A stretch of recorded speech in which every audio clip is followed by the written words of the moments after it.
Hey guys, Chomstars here. So we're huge fans of Porter Robinson's work, and we think his Supersaw he made in his track The Seconds is pretty awesome. It's pretty perfect for the effect it's trying to have, and we tried our hand at making it, and we think it turned out so well that we decided to make our first YouTube tutorial out of it. So here's the original sound from the track The Seconds.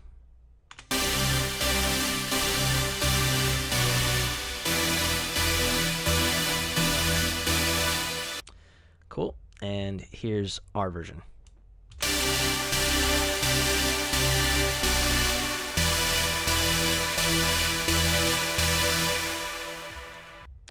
Pretty damn close.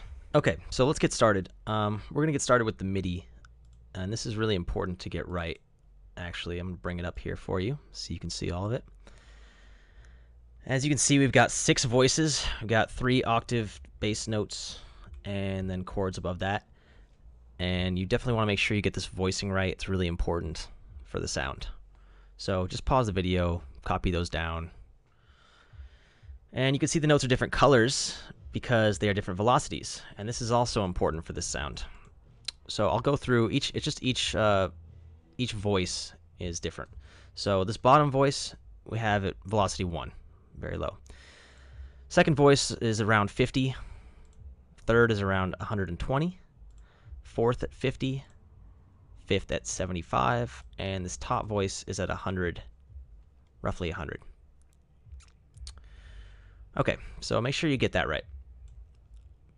Now, the sound itself is made up of 2 silents.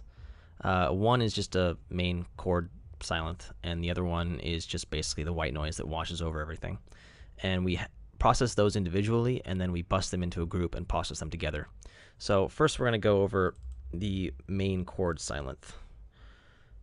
And let's bring up the patch. Okay, so it's a pretty standard Supersaw patch in that we have all 4 oscillators going on part A and part B. They're all saw waves, all 8 voices. They're all detuned to about 3.7. That's pretty much the only thing of note in the oscillator section, except for the fact that you need to make sure this retrigger button is off. It's really important. Also, you want to make sure that our polyphony up here is set to at least 6, since we do have 6 chord voices playing simultaneously, and we'd like to hear all of them. Aside from that, the filter section in part A and part B are different. Just copy those. You know, you're going to pause the video probably and copy a lot of these settings. I'm not going to go through all of them, but there's filter part A, and there's what it's like in part B. Filter control is left alone. These mod envelopes are important. I can just click on these values and you can see them right up here. Let's make sure you send this to cutoff A, and then you adjust this mod envelope like so. And this one to cutoff B. As long as they're approximately like that, you should be fine. And then also we did set velocities on those notes, and Silent doesn't deal with velocity by default, so we're going to set that up right here. Set this to velocity, set this to volume AB, turn this knob all the way up, and you're good. Aside from that, we got this EQ. You can see, turn the EQ on. That's the only effect we're using in Silent. Bass is at 10.5 decibels, bass frequency 145, treble at 9.5, and treble frequency at 2100. Aside from that, the amp envelope, it's pretty much just left alone, except we bring the release to about 4.6 or around 4.5, and that's fine. Not too high.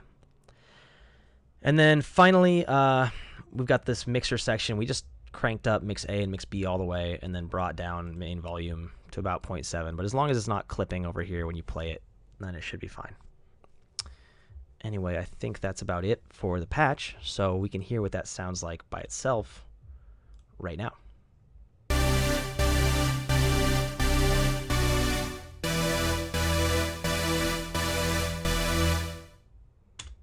Okay, it's not bad. It's not good, but it's not bad. So now for the effects chain on this.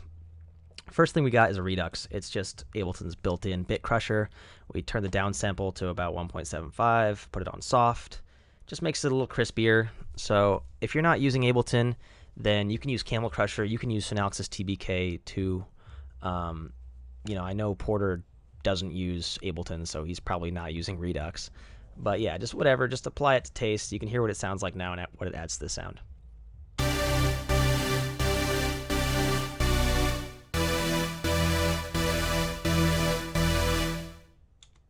Cool.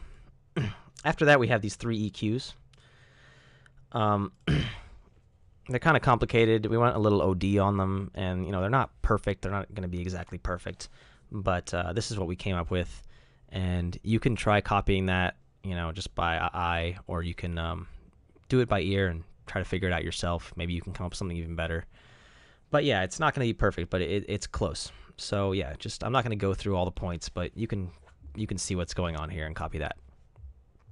And I'll play what that sounds like for you now.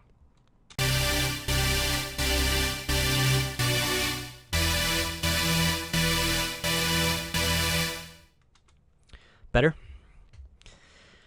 And then finally, for this patch, also we have an Aphex Vintage Exciter. This is from the Waves pack. It's something we really like using for adding some high-end, some excitation or saturation, and make everything sparkle a little bit more. And it does a great job of that here. It makes a big difference in the sound. So you can just pull out this plugin and copy the settings here. There's really only 3 knobs that are worth worrying about. It shouldn't be too hard. And I will show you what that sounds like with that on now.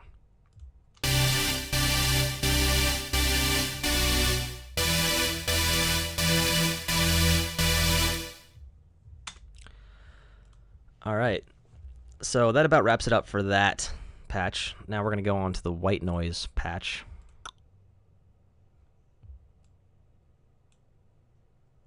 Okay.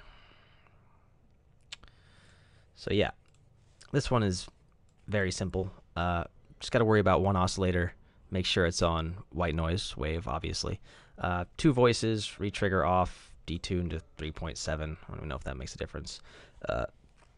Filter A, just have a high pass on.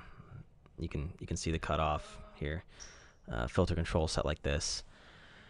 And then we have none of this stuff even matters. None of the other stuff is even on. It's just not important. The amp envelope is important though. Just make sure you kind of get it like this. This release is really important. We have it at about 6. We really want this reverb to kind of not reverb. We really want this white noise to really wash over everything. So the reverb really helps for that. That's it for the patch. Let's look at the effects. Of course, first thing is a Redux. Or actually here, I'll play the sound for you first, just the white noise. Here you go.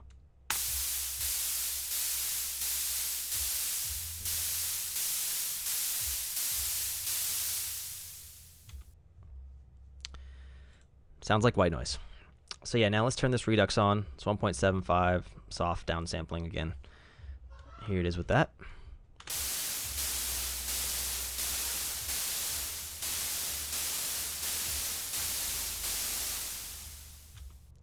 A little crispier. Next up, we have a Trans-X multi-stereo. It's just a multi-band transient shaper from the Waves packs. We have it on the More Punch preset. Might have modified it a little bit, but you can see the settings here. Just gives it a little more attack, a little more punch. So it's good for that. And here's what it sounds like with that on.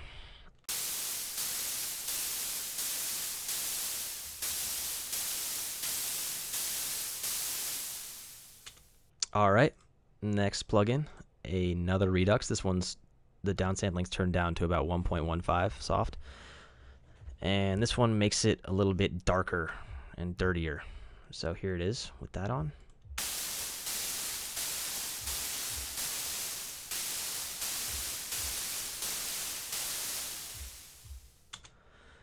Awesome. And then we have a very important EQ8 here. This one really brings out this mids and the high mids here, and it downplays more of the 10K really bright stuff. So here it is with that on.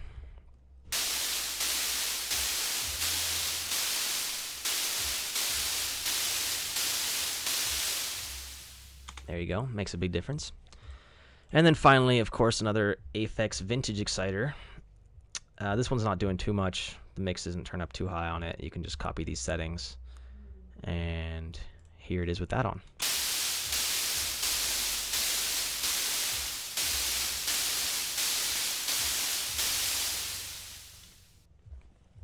Cool.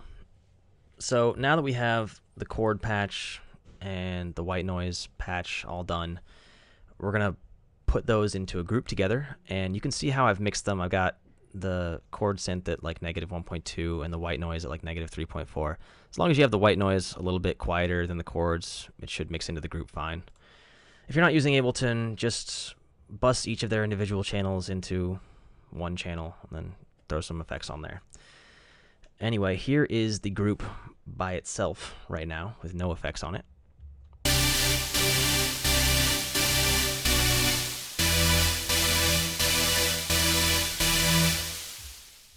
Better. So, first plugin on the group is an Aphex Vintage Exciter.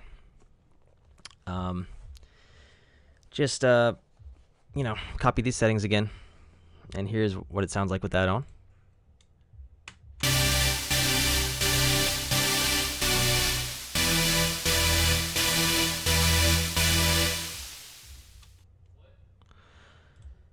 And then we have two EQ8s doing some light final adjustments. Not doing too much, but you can hear what they sound like now.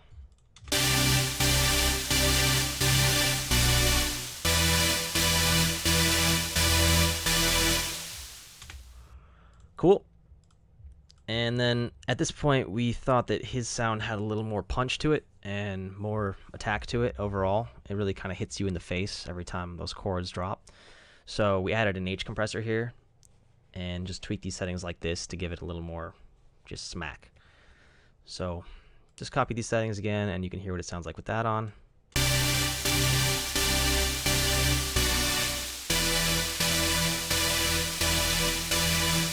Definitely makes a difference. And then finally, this is a really important part, is the reverb. So we have it on an audio effect rack here, but if you're not using Ableton, it just means it's a send reverb. So just make sure you send it to a reverb. And we just use Ableton stock reverb. You can use Lex Hall, you can use whatever. But we have the decay time about 5.7 seconds. Just it's a long, big reverb. The size all the way up. No pre-delay, really. And then we EQ that reverb to get rid of a lot of this low-end muddiness and you know, trim off some of the high end of it too. And that's what it. Okay, that's about it. So here's what it sounds like all together.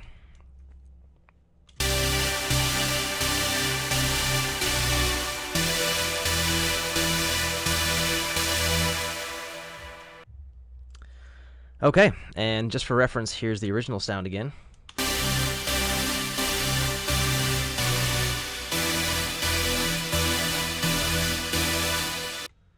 And our final sound one last time.